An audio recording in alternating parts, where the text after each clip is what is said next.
ओम नमो भगवते वासुदेवाय। हर हर महादेव। पुरुषोत्तम मास का 10वां अध्याय। ऋषि कहने लगे, हे सुंदरी, अब से तीसरा मास पुरुषोत्तम मास आएगा। उसमें स्नान करने से मनुष्य दोषों से छूट जाता है। इसके तुल्य कार्तिक आदि कोई भी मास नहीं है। सब मास तथा पक्ष और भी जो पर्व है पुरुषोत्तम मास की 16वीं कला के बराबर भी नहीं है।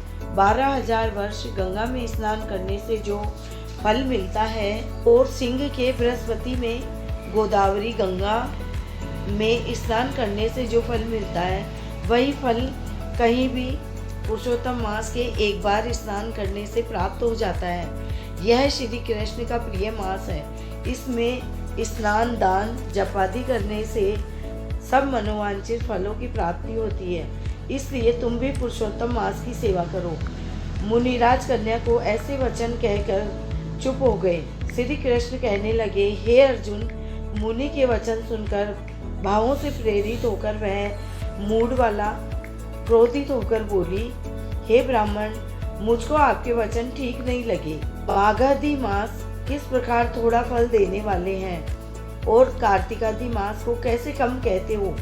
क्या सेवा किया हुआ वैशाख मास इच्छित फल नहीं देता? यह तो मलमास सब कर्मों में निंदित है। हे मुनि, सूर्य संक्रांति से रहित मलमास को आप कैसे श्रेष्ठ कह सकते हैं? इस प्रकार को क्रोध से कहे गए ब्राह्मण की पुत्री के वचनों को सुनकर ऋषि का शरीर जलने लगा और क्रोध से नेत्र लाल हो गए, परंतु फिर भी मित्र की कन्या को श्राप नहीं दिया और सोचने लगे कि कन्या मूर्ख है, अपने हित अहित को नहीं जानती। पुरुषोत्तम का महात्म्य जो बड़े बड़े ज्ञानी भी नहीं जानते, तो कम बुद्धि वाले पुरुष और कन्याएं कैसे जान सकती हैं? और यह बिना पिता की कन्या दुख रूपी अग्नि से सुलगती हुई मेरी अत्यंत उग्र शराब को कैसे सहन कर सकेगी?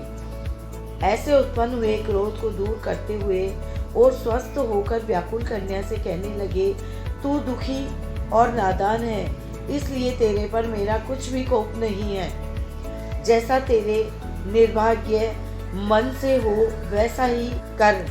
और भी कुछ जो होने वाला है सो सुन, मैं कहता हूँ। तूने जो पुरुषोत्तम मास का अनादर किया है, इसका फल इस जन्म या अगले जन्म में अवश्य होना चाहिए, क्योंकि तेरा पिता मेरा मित्र था। इसलिए तुझको श्राप नहीं दे सकता हूँ कि तू बालक है और अपने शुभ तथा अशुभ को नहीं पहचानती। तेरा कल्याण हो। मैं तो नारायण की सेवा में जाता हूँ। श्री कृष्ण कहने लगे। ऐसा कहकर वह महाक्रोधी तपस्वी मुनि झटपट चले गए और उसी क्षण वह कन्या पुरुषोत्तम के प्रभाव से कांतिहीन हो गई और मन में विचार करने लगी कि तत्काल फल देने वाले पार्वती पति श्री शंकर की आराधना करूंगी। ऐसा निश्चय करके अपने आश्रम में जाकर वह कठिन तप करने की इच्छा करने लगी। सूत जी कहने लगे, वह बाला प्रबल मुनि के वचनों को निंदित कर तथा बहुत फल वाले देने वाले विष्णु और सावित्री पति ब्रह्मा को छोड़कर अपने वन को आश्रम में केवल शंकर भगवान की सेवा करने लगी। हो गया।